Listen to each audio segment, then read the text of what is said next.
Hola, al final de la lección anterior calculamos ya el potencial producido por un dipolo y particularmente por un dipolo puntual que, como mencionaba, es una idealización conveniente. Recordando lo que tratamos, la idea fue esta. Tenemos aquí ejes cartesianos para el espacio euclidiano tridimensional y nos fijábamos en un par de cargas, menos q y más q, de un mismo valor absoluto, solamente de signos contrarios. Aquí estamos pensando que q es una cantidad positiva. Entonces lo que hicimos fue calcular el potencial en cualquier punto del espacio. Particularmente decía en el límite cuando la separación entre estas dos cargas tiende a cero. Habíamos llamado L, tal como se acostumbra, a la distancia entre estas dos cargas, y además habíamos definido un vector L que por definición va de la carga negativa a la carga positiva. Y entonces lo que encontramos es que en el límite, cuando la L tiende a cero, pero la Q tiende a infinito, para que el producto de esas dos cantidades tenga un valor límite finito, definiendo P como el producto de L por Q, o Q por L, como gusten. Bueno, lo que vimos es que en el límite, para un dipolo puntual, entonces para un dipolo puntual, hallamos que el potencial en cualquier punto del espacio estaría dado por 1 sobre 4 pi epsilon 0 por p punto r menos r'. Aquí r' es un vector que originalmente iba del origen a la carga negativa, pero para un dipolo puntual efectivamente no importa hasta dónde llegue el vector r', puede terminar en la carga menos q o más q, porque precisamente en el momento en que esta longitud tiende a cero, pues el dipolo es prácticamente un punto. Y todo esto hay que dividirlo entre r menos r' al cubo, lo cual es interesante, aunque no es accidental, el hecho de que precisamente aparezca este cociente que teníamos en la ley de Coulomb. La diferencia es que aquí estamos hablando no del campo de una carga puntual, como en la ley de Coulomb, sino que aquí estamos hablando del potencial, que es algo diferente, es un escalar, y corresponde a un dipolo. Pero ya más adelante vamos a ver que el hecho de que aparezca este cociente es algo afortunado y que vamos a poder aprovechar posteriormente cuando hablemos del concepto de polarización en la materia. Entonces, bueno, ese es un resultado importante y a primera vista uno quizá no apreciaría por qué puede ser importante. Después de todo, un dipolo, y más que nada un dipolo puntual, parece ser una distribución de carga demasiado especial y demasiado idealizada también. Pero lo que vamos a ver a continuación es que a grandes distancias, si por ejemplo tenemos una distribución de carga con una carga neta igual a cero, entonces el campo que produce esa distribución, decía, a grandes distancias, va a ser aproximadamente el campo de un dipolo. Entonces por eso es que este concepto es algo interesante. Así como un dipolo se puede construir, se puede imaginar, básicamente combinando dos cargas puntuales separadas originalmente a una cierta distancia, aunque al final hacemos tender esta L a cero para tener un dipolo puntual. Uno puede también construir otros multipolos de orden superior. Por ejemplo, un cuadripolo, que sería el siguiente en la cadena, se puede construir de la forma que ahora voy a comentar. Y es básicamente algo muy similar, como van a poder ver, a la manera en que construimos un dipolo. Repito, en el caso de un dipolo lo que hacemos es colocar originalmente dos cargas simplemente del signo contrario, una cierta distancia que después se hace tender a cero para llegar a la idea de un dipolo puntual. Bueno, ahora en forma similar lo que podemos hacer es comenzar con dos dipolos. Recuerden, un dipolo se puede representar por un vector simplemente. Noten que lo único que importa para el potencial de un dipolo es dónde se encuentra el dipolo, y eso está representado por el vector R'. donde queremos calcular el potencial, y eso está dado por el vector de posición R, pero la información sobre la distribución de carga que aquí tenemos, está toda esa información concentrada en este vector, que va a tener 3 componentes cartesianas que nos van a dar pues la magnitud y la dirección de este vector como es usual. Bien, ahora, como decía, podemos generalizar, extender esta idea, y en lugar de fijarnos en dos cargas iguales, de valor absoluto igual pero de signo contrario, aquí ahora podemos comenzar pensando en dos vectores de momento, P y menos P. Entonces P es cualquier vector que represente un momento dipolar. Eso automáticamente hace que las unidades, las dimensiones de P sean carga por longitud, digamos coulombs por metro, si estamos utilizando como aquí el Sistema Internacional de Unidades. Entonces pensemos en un vector cualquiera con estas dimensiones y en su negativo, y ahora vamos a imaginar que un vector está desplazado con respecto al otro en alguna dirección dada por algún vector.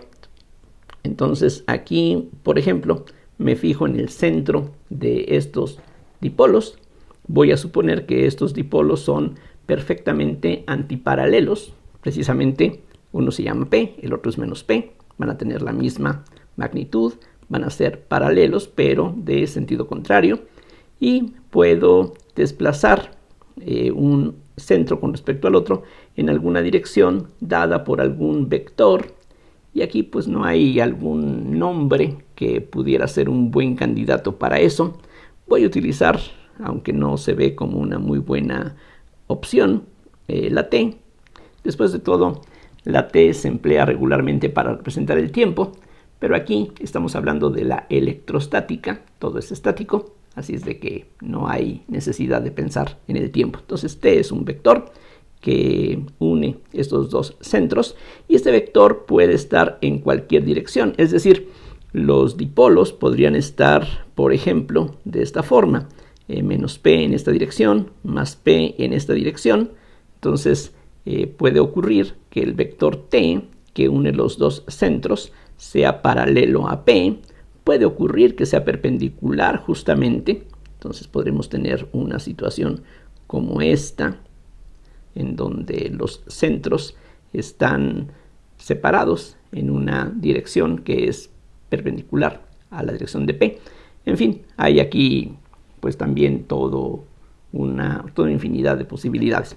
Entonces, esto que aquí tenemos es lo que se va a designar, así se le llama en la literatura, un cuadripolo.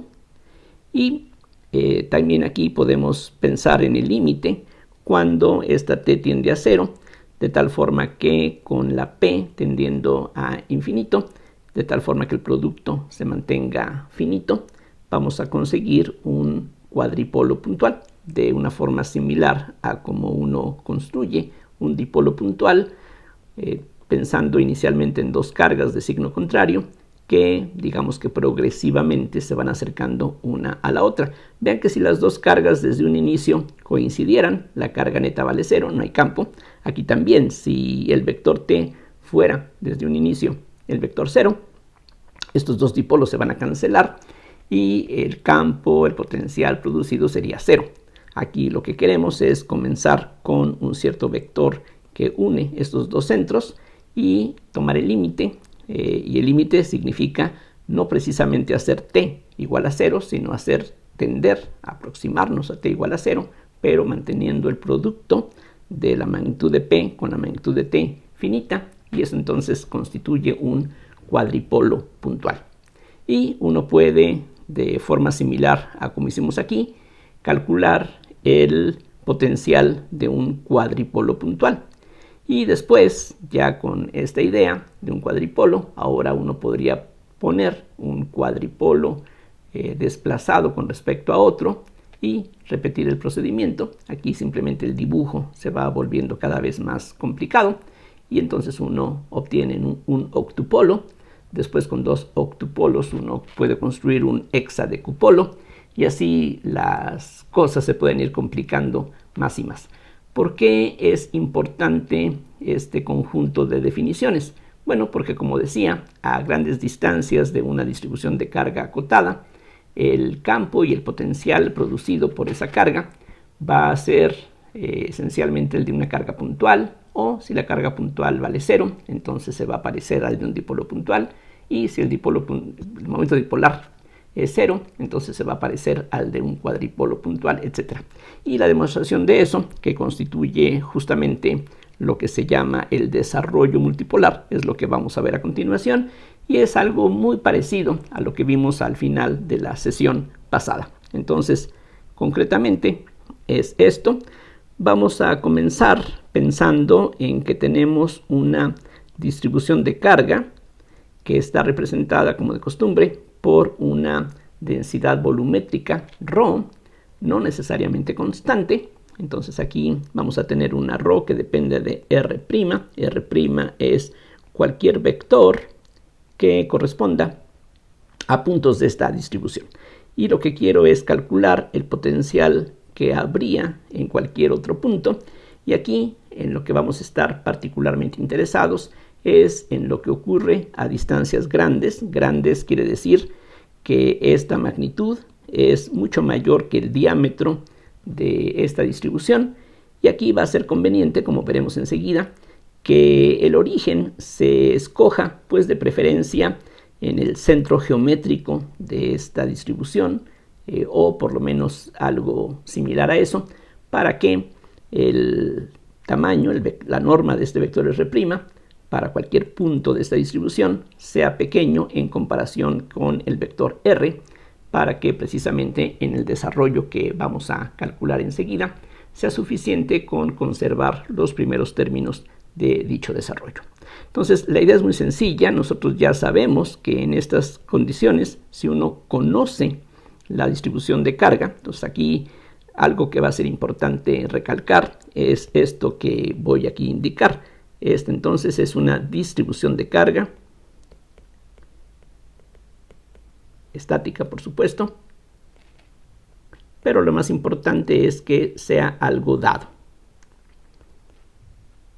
Esto lo subrayo porque en lo que vamos a ver posteriormente consiste en ver cómo se distribuye la carga bajo ciertas condiciones, y ahí vamos a estar interesados en calcular el campo y el potencial nuevamente, pero en situaciones en donde no conocemos de inicio cuál sea la distribución de carga que va a existir. Entonces esa es otra clase de problema, y vamos a ver cómo se puede tratar mediante la solución de la ecuación de Laplace particularmente. Entonces ahorita por lo pronto esta es una distribución que ya conocemos, y en ese caso ya también conocemos cuál sería exactamente la expresión para el potencial y por lo tanto para el campo en este punto R arbitrario. Ya sabemos que el potencial en el punto R es 1 sobre 4 pi epsilon 0 por la integral de ρ de R' integrada sobre todo el volumen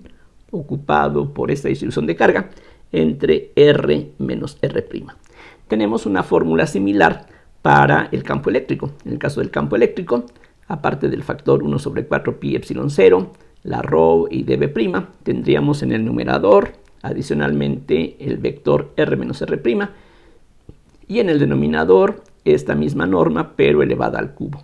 Entonces es algo muy similar, pero como ya he estado recalcando y lo vamos a ver en lo que sigue, es muy conveniente mejor fijarnos en el potencial, aprovechando que se trata de una cantidad escalar, una sola función de valores reales, a diferencia de las tres componentes del campo eléctrico, que serían entonces tres funciones de valores reales. Es mucho más simple pues fijarse en el potencial. Y ahora lo que vamos a hacer es, como decía, algo similar a lo que vimos al final de la sesión pasada, es decir, vamos a desarrollar en serie de potencias la función que aparece multiplicando a la densidad de carga. Es decir, nos vamos a fijar en 1 entre R menos R'.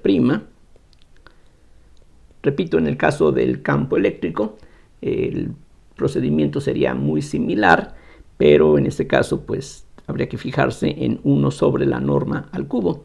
Esto es bastante más simple, como ya he recalcado. Entonces, tal como hicimos en la sesión pasada, esto es lo mismo que esto que ahora escribo.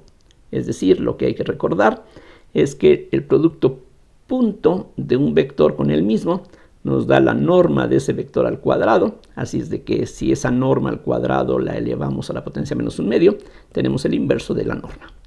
Ahora, otra vez usamos el hecho de que el producto punto es distributivo sobre la suma de vectores y es conmutativo, por lo que esto se comporta como si fuera un binomio al cuadrado de números reales. Entonces el resultado de lo que está dentro de los corchetes sería r.r, que se denota como r cuadrada, menos el doble producto del primero por el segundo, que sería 2r.r', y finalmente el cuadrado del segundo, que, bueno, para evitar confusiones voy a indicarlo así, utilizando paréntesis, para que quede claro que este es el cuadrado de este vector. Nuevamente el cuadrado significa el vector en producto punto con el mismo, y todo esto hay que elevarlo a la potencia menos un medio. Y ahora vamos a tratar lo que está dentro de los corchetes como si fuera un binomio.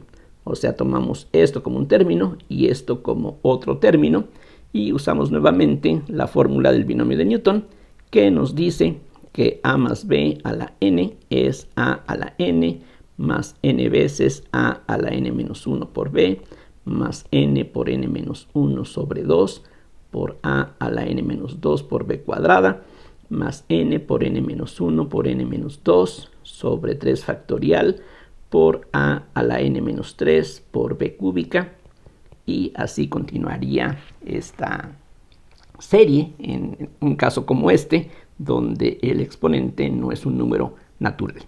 Entonces, aplicando, decía, esta fórmula, lo que tenemos es que 1 sobre la norma de r menos r' sería el primer término a la potencia n, o sea, r cuadrada a la menos un medio, y eso no es otra cosa más que 1 entre la norma del vector r.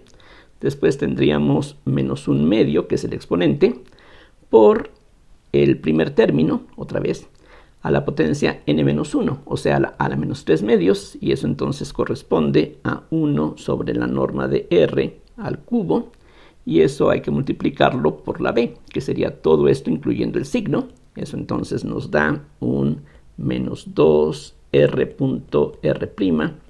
más r' vector al cuadrado. El siguiente término es conveniente que lo escribamos. Entonces sería un medio de la n, que es menos un medio, por n menos 1, que es menos 3 medios, por el primer término, que es r cuadrada a la potencia menos un medio menos 2, y eso entonces nos da 1 sobre r a la quinta, por b cuadrada, que sería entonces menos 2r.r', más r' al cuadrado, todo eso al cuadrado, y así es como deberíamos de continuar. Entonces ahora la idea es muy sencilla, ir simplificando y agrupando de la siguiente forma. El primer término es algo que, como ustedes pueden ver, no depende de r'. El siguiente es esto que escribo ahora, r.r' sobre la norma del vector r al cubo, que se obtiene de multiplicar este factor por este. El menos 2 se cancela, y este es el único término que va a contener un solo factor de r'. En cambio, aquí hay un r' al cuadrado, y de aquí también, cuando elevemos al cuadrado este binomio, también vamos a obtener términos con el cuadrado del r'. Entonces aquí voy poco a poco. El siguiente término sería menos un medio de r' al cuadrado sobre la magnitud de r al cubo. Después tendríamos un factor que es más 3 octavos, como pueden ver. Tendríamos 1 sobre r a la quinta. Y voy a indicar qué es lo que tendríamos al desarrollar este binomio. Aquí nuevamente queda un binomio, pero aquí a una potencia entera. Esto es más familiar. Entonces lo que vamos a tener son cosas como el doble producto del primero por el segundo, y eso entonces nos da menos 4 r' al cuadrado por r.r'. Vamos a tener el cuadrado del primero, que sería 4 veces r.r' al cuadrado, y el cuadrado del segundo, que sería r' a la cuarta, vamos a decir, que equivaldría a la norma del vector r' elevada a la cuarta potencia. Y eso es todo lo que se obtiene de ese binomio, y después vendrían los otros términos que proceden de los términos que aquí siguen en este desarrollo del binomio de Newton. Seguimos aquí agrupando. Entonces esto es lo mismo que 1 sobre r, que es de orden 0 en la r', más r.r', que es de primer orden en la r', y tenemos dos términos que son de segundo orden en r'. Uno es este, el menos 1/2 de r' al cuadrado sobre r cúbica, y si aquí revisamos, vean ustedes que este es de grado 3 en la r'. Aquí hay 2r' y aquí hay otra más, son 3. Aquí hay 4.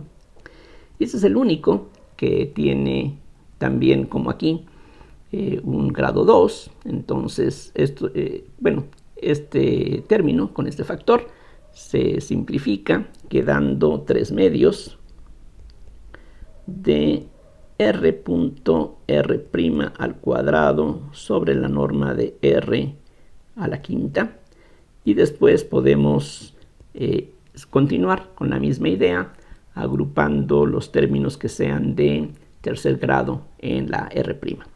Allí pues, ya para los términos de tercer grado, es necesario tomar en cuenta la contribución que viene aquí con a a la n-3 por b cúbica, y hacer de nuevo una separación de los términos que contribuyen a cada orden determinado. Entonces, no vamos a ver qué es lo que sigue después. Se puede hacer de esta manera pues elemental, muy primitiva. Hay formas mucho más profesionales, podríamos decir, de hacer este desarrollo, pero aquí para lo que nos interesa esto es suficiente. Y debe de quedar claro qué es lo que habría que hacer en principio si uno estuviera interesado en los términos que vienen posteriormente. Todo lo que se necesita es continuar aplicando esta fórmula, desarrollando binomios, primero al cuadrado, como ya vimos, después al cubo, después a la cuarta potencia. Todo eso es totalmente esencial, básico, conocido, pero no lo vamos a necesitar, así es de que nos quedamos a estos órdenes, que van a tener que ver, como veremos enseguida, con conceptos que ya hemos mencionado hasta ahora. Entonces la idea es sustituir en lugar de esta función que aparece aquí en la expresión para el potencial. Entonces en lugar de esa función hay que sustituir en principio toda esta serie. Entonces lo que se obtiene es que el potencial en el punto R sería 1 sobre 4pi epsilon 0, que multiplica a todo lo que viene después, y lo que hacemos después de sustituir es integrar término a término. Hacemos el producto con la ρ e integramos uno por uno estos términos. Entonces un primer término sería este, 1 sobre r por la integral sobre b de ρ de r' de b'. Se puede hacer así porque la integral, recuerden, es sobre las variables primadas, y este término no depende de esas variables primadas, así es de que este factor se puede extraer de la integral y eso es todo lo que queda. Aquí deben de reconocer que esta integral representa la carga total de la distribución. Es simplemente un número con unidades de carga, que puede ser positivo, negativo, cero, pues dependiendo de la distribución que aquí tengamos. Bien, entonces seguimos. De esta segunda parte, pues lo que vamos a tener es esto que escribo ahora. Tendríamos el vector r sobre su norma al cubo, punto la integral de ρ de r' por r', y aquí pongo el punto muy visible. Entonces vean ustedes qué es lo que ocurrió. Al sustituir este término aquí adentro, El factor r sobre su magnitud al cubo se puede otra vez sacar de la integral porque es un factor que no depende de las variables de integración. Lo que queda dentro de la integral es la r', que aquí está, por la ρ, que aquí está. En principio todo esto depende de las variables primadas, entonces esta integral quedaría así indicada. Lo que podemos hacer, entre otras muchas cosas, es comparar esta expresión con lo que obtuvimos en la lección anterior. Y aquí reduzco la escala para que se pueda apreciar la relación que existe. O sea, vean ustedes que esta expresión para el potencial de un dipolo puntual corresponde justamente a lo que aquí tenemos si pensáramos que tenemos un dipolo justamente colocado en el origen. Es decir, aquí no olviden que este vector R' nos da la posición del dipolo con respecto a este origen. Si el dipolo estuviera en el origen exactamente, entonces R' es 0, y si la R' es 0, lo único que queda es 1 sobre 4 pi epsilon 0, P.R sobre la norma de R al cubo. Y eso es precisamente lo que tenemos aquí. Aquí tenemos 1 sobre 4 pi epsilon 0. Esto que entonces toma el papel de la P minúscula, entonces tendríamos P.R sobre R cúbica. De hecho, ya mencioné que esta integral representa la carga total de la distribución. Sí, y noten que este término sería justamente el potencial producido por una carga puntual que estuviera justamente colocada en el origen, porque esta distancia es la distancia del punto R al origen, entonces es como si toda la carga de la distribución estuviera concentrada allí. Y este término corresponde al de un dipolo puntual colocado en el origen. Entonces, aunque esta distribución de carga diste mucho de ser un dipolo puntual, aquí lo que estamos viendo es que tenemos una contribución que tiene exactamente la forma del potencial de un dipolo puntual. Esta es exactamente la forma del potencial de una carga puntual. Y el término que sigue tiene exactamente la forma del potencial de un cuadripolo puntual. Vamos a escribir qué es lo que queda. De hecho, vean que algo que no hicimos fue determinar cuál es la forma del potencial de un cuadripolo puntual. Solamente dije cómo se podría construir. Dije que un cuadripolo puntual se puede construir comenzando con dos dipolos que van aproximándose uno al otro, de tal manera que el producto de P por T en las magnitudes tiende a un valor finito a medida que la T tiende a 0. Pero no escribimos, no nos pusimos a calcular el potencial producido por un cuadripolo puntual. Bueno, si uno lo hace, va a obtener precisamente algo de la forma que vamos a obtener enseguida. Entonces, lo que voy a escribir a continuación es la contribución que vendría de estos dos términos. Aquí los dos hay que mezclarlos porque son los dos que dependen de la magnitud de R' al cuadrado. Este depende de la primera potencia, este depende de la potencia 0, es decir, no depende de R'. Entonces, esto al sustituirlo dentro de la integral que teníamos arriba, aquí escribo qué cosa nos va a dar. Y esto va a ser interesante porque las cosas no son tan simples desde el punto de vista algebraico como lo que ocurrió aquí. Aquí simplemente separábamos el vector R sobre su norma, lo sacábamos de la integral, aunque aquí el producto que aparece es un producto punto. Este es un producto de números reales, mientras que este es un producto de vectores. Bueno, lo que vamos a tener en el término que sigue es algo, pues, ligeramente distinto. Vamos a ver exactamente en qué consiste.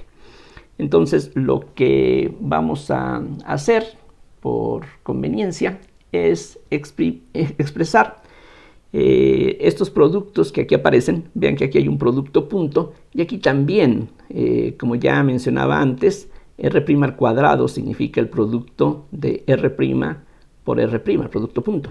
Entonces aquí hay un producto punto, aquí también, Y ya sabemos que en componentes cartesianas, por ejemplo, el producto punto se calcula multiplicando primera componente por primera, más segunda por segunda, etc.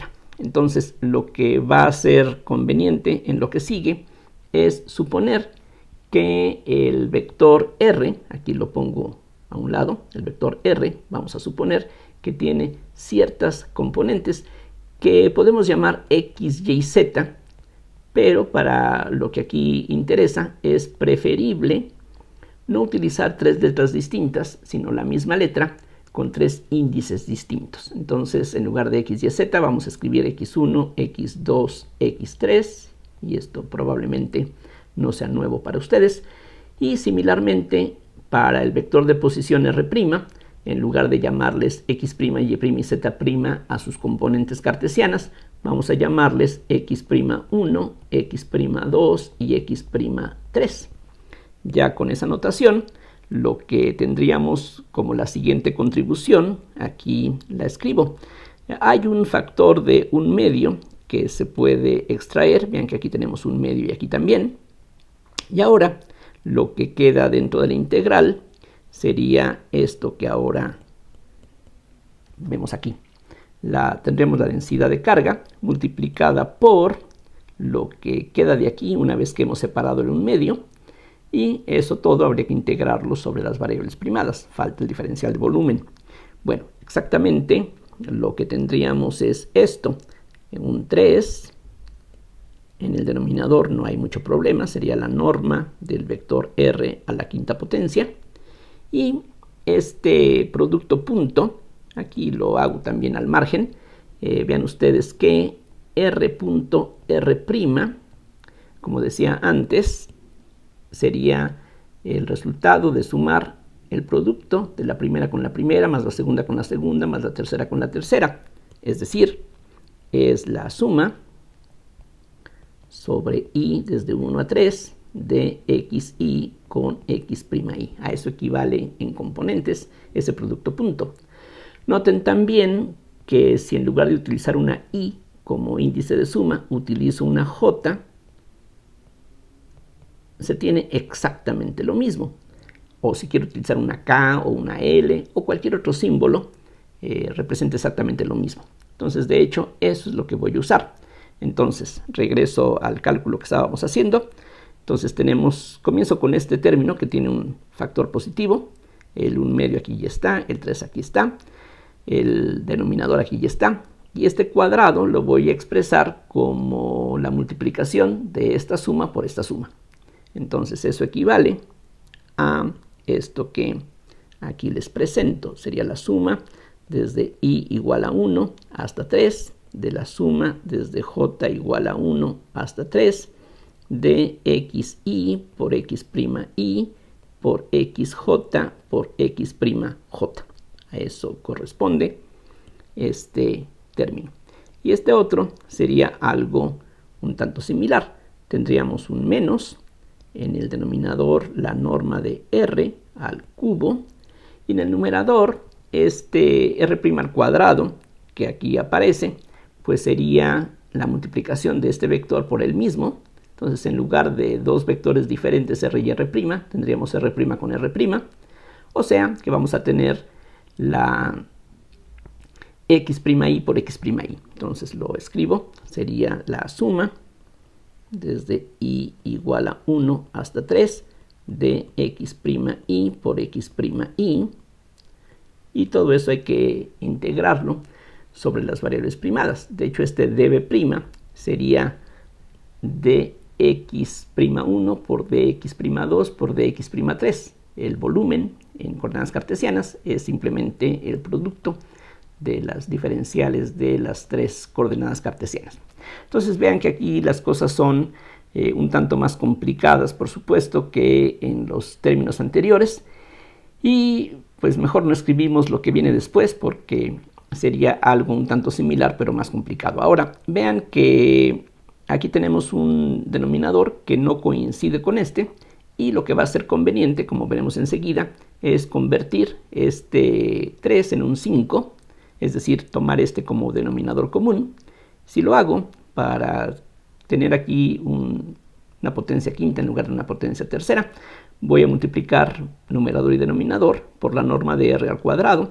Pero de nuevo, la norma de r al cuadrado es el producto de r con r, y el producto de r con r se puede escribir de esta manera, o esta, pero con las x no primadas multiplicadas entre sí. Entonces aquí pues simplemente indico que esta suma debería de continuar, y si queremos una expresión exacta, es decir, que lo que aquí estamos obteniendo sea exactamente lo mismo que teníamos en un principio, necesitamos considerar todos los términos de la serie, pero vamos a ver que frecuentemente, bajo las condiciones que ya mencionaba, que tengamos una distribución de carga acotada y estemos interesados en distancias grandes comparadas con el diámetro de la distribución. En ese caso, los primeros términos van a ser una suficiente aproximación, una aproximación suficientemente buena para el cálculo del potencial. Entonces, lo que voy a hacer ahora es simplemente escribir todo esto de una manera conveniente. Y lo primero que podemos hacer es darle un símbolo especial a las cantidades que ya se mencionaron. Entonces, por ejemplo, ya había dicho que este integral representa la carga total. Entonces, esa carga la podríamos llamar Q mayúscula o Q total, si gustan, para recalcar qué es eso, entre la norma de R. Simplemente, y como ya mencionaba, este término solo es justamente el potencial que tendríamos si toda la carga de la distribución se concentrara justamente en el origen. Entonces, eso es lo que tenemos, a eso equivale. El siguiente término lo vamos a escribir así, como P.R sobre la magnitud de R al cubo. Recuerden que el producto punto, lo decíamos hace rato, es conmutativo, así es que da lo mismo R.P que P.R, y la P sería esta integral, y la razón para llamarle P, pues ya la acabamos de ver allá arriba. Esto se parece, tiene exactamente la forma de el potencial de un dipolo puntual que estuviera colocado en el origen, aunque esta distribución de carga no sea algo puntual y tampoco sea exactamente un dipolo. Pero eso es justamente lo que estamos aquí obteniendo, digamos, como parte de este desarrollo matemático. Bien, el siguiente término se puede escribir de la siguiente forma, como 1 sobre 2, y lo que voy a hacer es extraer un r a la quinta de la integral. Se puede porque otra vez la integral es sobre las variables primadas, esto no depende de las variables primadas, y lo que queda dentro de la integral se puede expresar así, como la integral de ρ de r' por la suma sobre i de 1 a 3 por la suma sobre j de 1 a 3. Y vamos a ver qué es lo que nos queda. Vamos a tener la x'y por la x'j. Recuerden que las componentes de esos vectores son números reales, así es de que conmutan entre sí. Entonces yo puedo aquí reordenar estos cuatro factores como me guste, y lo que voy a hacer es poner aquí primero las variables primadas, que son las variables de integración, y ahora a eso que está multiplicado por un 3, que aquí teníamos, vamos a restarle algo que a primera vista puede parecer un poquito extraño, pero aquí lo voy a escribir. Sería la r' al cuadrado. De hecho, regreso a lo que teníamos previamente, pero enseguida voy a explicar por qué esto que aquí estamos ahora teniendo es equivalente a lo que había previamente. Estas integrales todas, recuerden, es sobre la región donde está concentrada, bueno, donde está distribuida esta carga. Entonces, quiero explicar qué fue lo que pasó. Este numerador era precisamente este r' al cuadrado. De hecho, estoy regresando a esa expresión. Finalmente conviene dejarlo como estaba previamente. Y en cambio, lo que va a hacer esta delta de Kronecker es lo siguiente.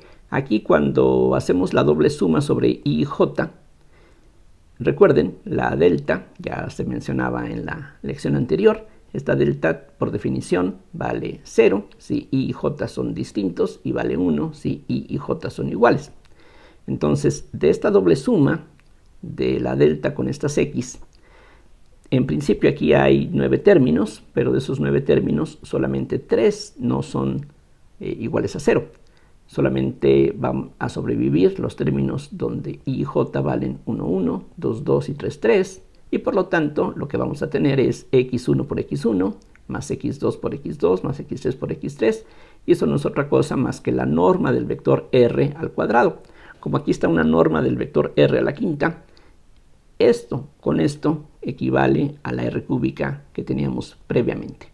Esta suma la regreso a la forma en términos de vectores. Simplemente conviene hacerlo así. Y ahora sí, estas x y este x y xj se pueden sacar de la integral, porque otra vez la integración es sobre las variables primadas y los factores que no dependan de esas variables se pueden extraer.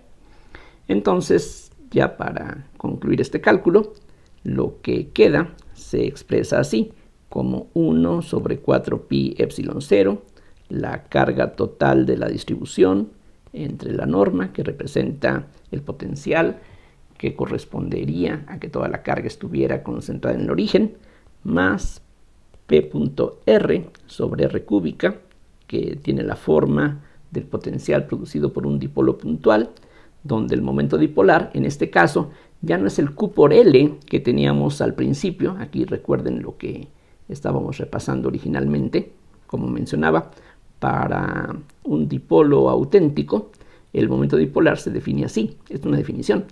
Aquí, en cambio, cuando estamos hablando de una distribución de carga acotada, el momento dipolar se está definiendo como esta integral que aquí aparece. Esto todo, desde aquí hasta acá, es la P. Es una integral triple que va a darnos como resultado un vector, porque aquí hay un vector dentro. Entonces, esa es su expresión. Y bueno, ya vimos por qué se justifica llamarle P. Y lo que se puede ver también es que si esta distribución arbitraria, acotada, estuviera formada simplemente por dos cargas, una más Q y una menos Q, entonces esta definición se reduce a la que teníamos arriba. Entonces, por todos lados se justifica llamarle P a esa cantidad. Entonces, en lo que tenemos aquí, lo que vamos a hacer es escribirlo de esta forma, como 1 sobre 2r a la quinta por la suma sobre ij desde 1 hasta 3. No tiene mucho caso que escribamos las dos sumatorias. De esta forma se puede decir exactamente lo mismo. Ya sabemos que la integral de una suma es la suma de las integrales, entonces la suma la dejamos afuera. Y lo que vamos a tener adicionalmente son xy y xj, que, como dije, se pueden extraer de la integral. Y lo único que no puede salir de la integral es esto, que sí puede depender de la r'.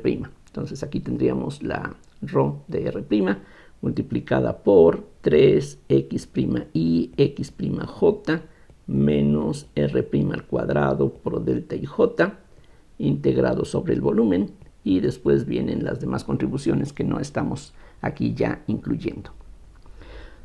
Todo esto que está aquí, hasta donde termina la integral, o sea, desde aquí hasta acá, es un conjunto de 9 números, 9 porque la i y la j corren individualmente de 1 a 3, aunque de esos 9 números no son todos independientes entre sí, porque hay simetría. Es decir, si aquí pongo 1, 3 o 3, 1, otra vez, estos son números reales que conmutan, y lo mismo pasa con la delta. La delta 1, 3 y la delta 3, 1 son lo mismo, valen 0.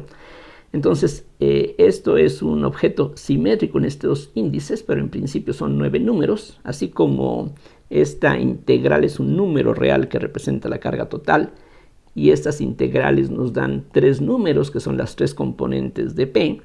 Estas integrales nos dan 9 números, que son las 9 componentes de lo que se llama el momento cuadripolar de la distribución. Y aquí pues la notación que se emplea frecuentemente es a todo esto llamarle Q y J, que podría confundirse quizá con lo de la carga, porque es la misma letra Q mayúscula, pero ya con los índices esto puede ayudar, debe ayudar a que no se presente una confusión. Entonces, estas son las componentes del momento cuadripolar, decía, y esto va volviéndose cada vez algebraicamente más interesante. En el primer término tenemos un solo número real, después tenemos 3 números reales. Aquí en realidad hay 5 números reales. En el que sigue, que es el momento octupolar, hay 7 números reales, y así va subiendo de 2 en 2 el número de componentes independientes que se tienen. Aquí ya mencionaba que esta Q la podemos ver, bueno, no lo dije, la podemos ver como una matriz simétrica. Entonces, al ser simétrica, tendría nada más 6 componentes independientes: las de la diagonal que sigue y la entrada que estaría en la esquina superior derecha. Pero resulta que la traza de esta matriz, como se puede ver fácilmente, da 0, y por lo tanto cualquiera de las entradas de la diagonal se puede poner como el negativo de la suma de las otras dos, y por lo tanto nada más hay 5 componentes independientes. Entonces aquí lo interesante es que el efecto, el potencial, que es lo que estamos calculando, de esta distribución de carga arbitraria acotada, se va a resumir por un conjunto de números. 1, que representa la carga total, 3 números, que representan el momento dipolar, 5 números, que representan el momento cuadripolar, 7 números, que representan el momento octupolar, 9 números, que representan el momento hexadecupolar, y así va creciendo el número de componentes que vamos necesitando. Ahora, como dije, necesitaríamos aquí continuar hasta el infinito si queremos expresar en forma exacta el potencial.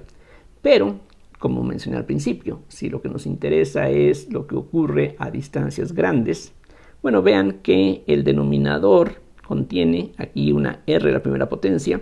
Aquí esto va como la norma de 1 sobre r al cuadrado, o más bien 1 sobre el cuadrado de la norma.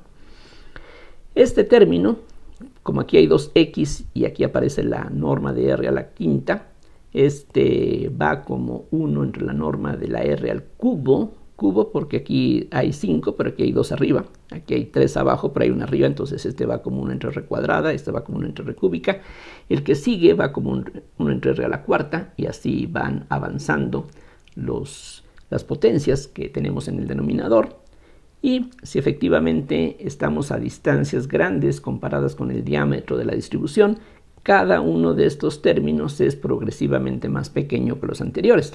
De tal manera que muy lejos de la distribución, si la carga total no es 0, lo que vamos a ver es que toda la distribución se ve como un punto, suena razonable, y lo que vamos a tener es que el potencial es como si solamente importara la carga total. Si la carga total vale 0, entonces lo que vamos a tener a grandes distancias ya no va a ser esto, sino que vamos a ver prácticamente el potencial como si se tratara de un dipolo puntual. Si el momento dipolar vale 0, entonces lo que vamos a ver es que a grandes distancias prácticamente el campo corresponde a un cuadripolo puntual, y así sucesivamente. En la práctica, los primeros dos términos son los que regularmente consideramos. Aquí, solamente para dar una idea de qué es lo que ocurriría en principio, bueno, aquí hemos incluido al momento cuadripolar, pero es muy raro que uno tenga que considerarlo en las aplicaciones. Normalmente, por fortuna, estos dos términos son suficientemente buenos para lo que queremos. Y, por ejemplo, si estamos hablando, digamos, de átomos o moléculas, entonces sus dimensiones, que son del orden de unos angstroms, van a ser regularmente mucho menores que las distancias a las que estamos interesados, y por lo tanto quedarnos a este orden va a ser en muchos casos suficiente, y de eso vamos a estar hablando posteriormente, como ya mencionaba. Para terminar esta lección, podemos ver que la definición del momento dipolar se reduce a la definición que teníamos para el caso de un dipolo puntual. Entonces aquí simplemente lo que sigue es para que tengamos un poquito de tranquilidad en cuanto a que esta definición del momento dipolar, podemos ver que efectivamente coincide con la definición que teníamos antes. Entonces, vamos a suponer que en lugar de tener una distribución arbitraria de carga, lo único que tenemos es un par de cargas. Entonces, piensen ustedes que tenemos una carga, como decía antes, Q positiva, una carga menos Q, separadas por un vector L.